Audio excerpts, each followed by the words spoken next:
আমার পেজের সবচাইতে হিট রেসিপি হচ্ছে এই ব্রয়লার মুরগি রান্নাটা। এত বেশি আপনাদের পছন্দ এই রেসিপিটা, তাই আবার শেয়ার করছি আপনাদের সাথে। রান্নার শুরুতে এখানে আমি পরিমাণ মতো তেল গরম করে নিচ্ছি, আর এই তেলটা দিয়ে আমি পেঁয়াজ বেরেস্তা করে নিয়েছিলাম। এর মধ্যে দিব তেজপাতা, পেঁয়াজ বাটা, আদা রসুন। এবার মশলাগুলোকে কষিয়ে নিচ্ছি খুব সময় নিয়ে। এবার ধুয়ে পরিষ্কার করে রাখা চিকেনটা দিয়ে মশলার সাথে কষাবো বেশ খানিকটা সময়। এবার একটা মশলা বেটে নিব, এর জন্য নিয়েছি দারুচিনি, এলাচ, লবঙ্গ, সেই সাথে কালো গোলমরিচ আর অল্প জয়ত্রী। এটাকে বেটে দিয়ে দিব পুরোটাই।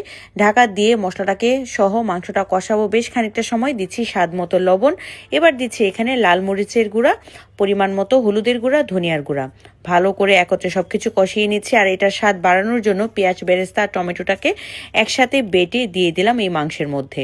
এতে করে কালার যেমন সুন্দর আসবে, খাওয়ার স্বাদ হবে দ্বিগুণ। ভালো করে কষিয়ে তেলটা যখন ছেড়ে দিবে তখন দিব এখানে টক দই পরিমাণ মতো, আর দিচ্ছি দুটো রসুন। এই ব্রয়লার মুরগি রান্নাটায় দুটো রসুন ব্যবহার করলে অনেক বেশি ভালো লাগে খেতে। পানি দিয়ে দিলাম, খুব কম পরিমাণে পানি দিয়েছি। ঢাকা দিয়ে রান্না করব যতক্ষণ না পর্যন্ত সবকিছু সুসুদ্ধ হয়ে যায়।